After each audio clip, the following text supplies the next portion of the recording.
It's the Phoenix, Arizona weather discussion. This is for Friday, the 30th of September. I'm Michael Groff. Hard to believe it's already the last day of the month. Only 3 months to go in this year, 2022. Can't get out of here soon enough as far as I'm concerned.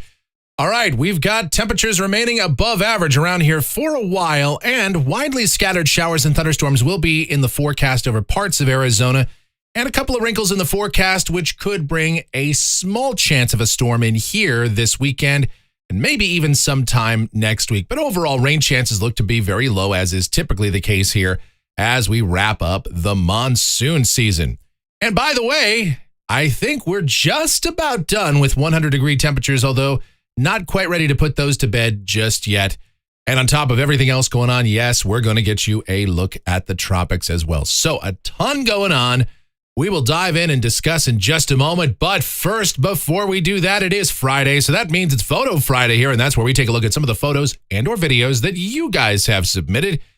First up, David Parnell out at Phoenix Preparatory Academy last Saturday. Another beautiful night for high school football. Haven't had that disrupted too much by the weather this year so far. Probably won't either, although there is a small chance of a storm this weekend, which we'll cover in a moment. Then Malik, this is near Shaw Butte. Beautiful sunset there. Love that. And the one and only Michelle has a couple of pictures here, some fluffy clouds. These were taken over just near her place of employment, and looks fantastic. Another glorious set of fluffy clouds. Beautiful day there. These are from, what is this, a few days ago. And Chris Martin, now how about this for a look? This is, again, from Central Arizona. This is cabin in Ash Fork. Sunset, some thunderheads there, the last vestiges of the monsoon ongoing. So beautiful stuff to take a look at. And while we are talking about the end of the monsoon season here, let's take a look at, of course, Ryan Seek, who has some video here. This is time-lapse video of a couple of supercells, a rotating supercell here, and there's two of them here. The second one is even more defined, but absolutely spectacular work that Ryan Seek does every single monsoon season. He sends in stuff the rest of the year as well, off and on, but his monsoon photography, his action shots, his time-lapse videos are just legendary. So I just can't say enough for all of the work that he does to provide this kind of stuff. Thank you so much, Ryan. And thanks to the rest of you as well. We could not do this segment without you. Photo Friday each and every week. You want to participate, groffshow@gmail.com is the email address. That is groffshow@gmail.com for Photo Friday. All right, let's get into it here. First, we'll take a look at that almanac from yesterday. Sure, why not? 101 degrees, the afternoon high. 78 was the morning low. Normal high, 96. Normal low has dropped to 73. And we are still way behind in rainfall, and it's going to stay that way for a time, I'm afraid. Looking outside right now here, just before 7 a.m., we've got a few clouds around this morning. We're sitting at 75 degrees. Not a bad start to the day. Dew point at 55. Relative humidity, 50%. The winds are light. The barometer is steady. The upper air look doesn't really look all that different, does it here? High pressure across the greater Southwest. There is this little upper low just to the south of us. That's been lingering around the last couple of days, and that's going to throw a small wrench into the forecast here. We've got another trough, a little short wave to the north of us as well. And so those two features should combine for at least a small chance of showers and storms over parts of the state this weekend. Light northwesterly flow, which ordinarily would dry us out, but should not scour out the moisture completely over the next few days. And of course, off of the southeast coast, there you see Hurricane Ian. It has once again re-intensified. It should make its secondary landfall later today on the South Carolina coast. The watch warning map, obviously, we've got those tropical storm and hurricane warnings up there for the Carolinas, and inland flood watches in effect, and some storm surge warnings as well on the South Carolina coast. So would not be surprised to see that, along with a few tornadoes as that system makes landfall. The good news, if you can take some good news from this, is that the system will be moving faster.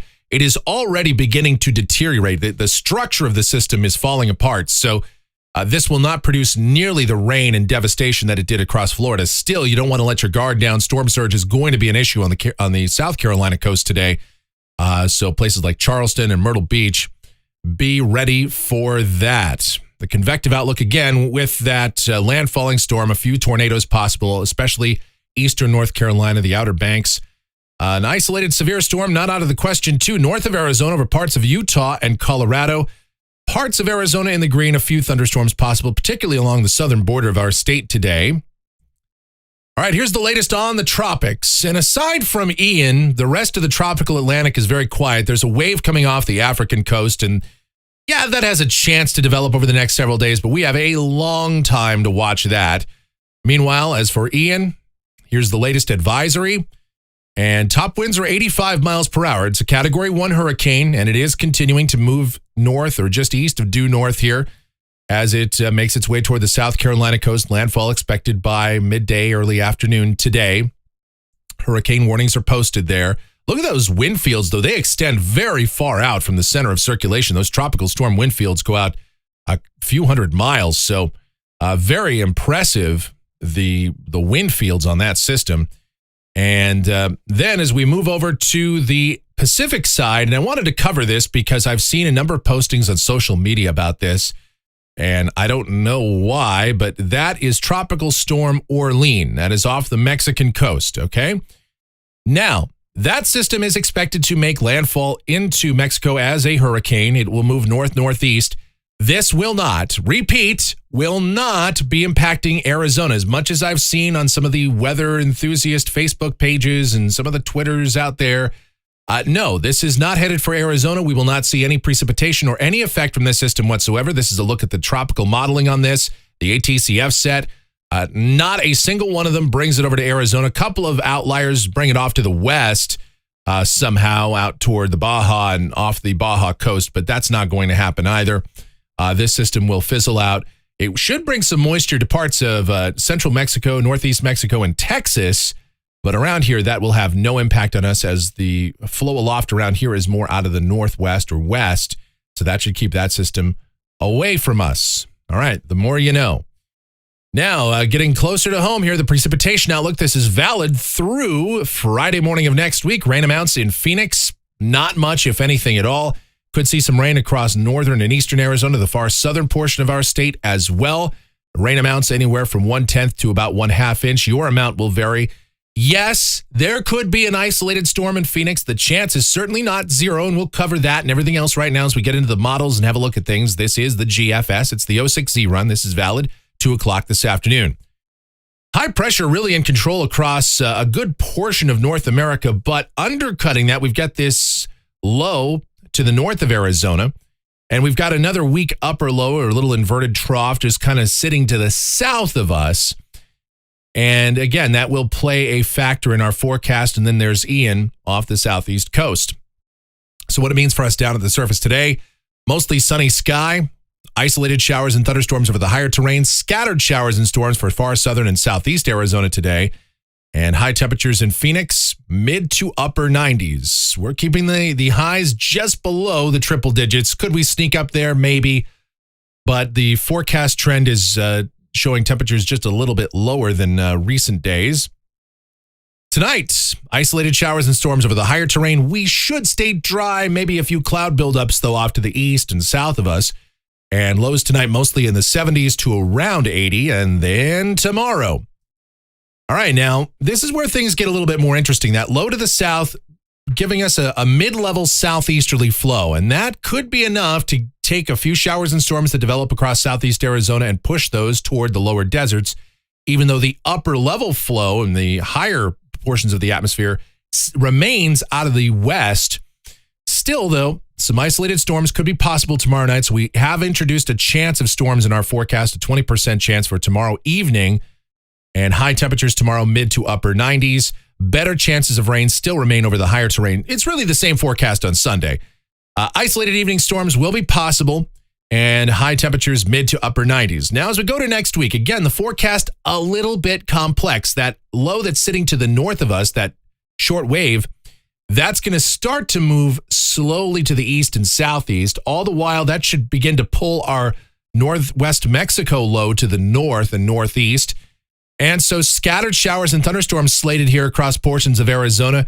And while I'm not anticipating any rain chances here on Monday, that might need to be adjusted depending on model trends. The GFS has been very bullish on precipitation chances for Monday. And if we took this at face value, yes, we would have a chance of showers and thunderstorms in here, a decent chance at that. But right now, gonna keep the forecast dry here with the better chances of storms over the higher terrain. And the reason I say it will be dry is because the mean flow in the atmosphere will remain generally out of the northwest, and it's going to depend on the position of this low that's being ejected to the north and northeast, all right? Then for Tuesday, we should start to dry out. Still some widely scattered storms over the White Mountains, the eastern rim. High temperatures remain in the mid to upper 90s. Same story for Wednesday, mid to upper 90s, mostly sunny sky. And same thing for Thursday, mostly sunny, isolated mountain thunderstorms, and high temperatures remain mid to upper 90s. Here's a week from today, Friday, the 7th of October. High pressure is the story across much of the West, but some model guidance shows some undercutting features or even some return moisture coming into the Southwest for a continuation of isolated mountain convection. And again, the GFS, I think, really overdoing the chances of rain, even giving us a small chance that we could see a shower or storm in here late next week or the following weekend. Not ready to buy into that, but taking this at face value, high temperatures would still remain probably in the mid-90s going out 10 days. This is Sunday the 9th. And a light northwesterly flow, but just not enough to really scour out the moisture by any means. And hey, maybe even another little short wave cutting through the Intermountain West to interact with some moisture across northern and eastern Arizona for a few showers and storms there. So the forecast could actually remain marginally unsettled over the next 10 days. Just not a real good chance we'll see anything here in Phoenix, although not a zero chance, as is often the case this time of year. All right, now let's take a look at rainfall for Phoenix. This is coming off of the GFS ensemble. This goes out through the 14th of October, believe it or not. And again, the mean has come up a bit here, up around 1/3 of an inch. And you got some members that are even more bullish than that. But I don't expect any significant precipitation chances anytime soon. And then looking at temperatures off the national blend of models, yes, could it be that the 100-degree days are gone?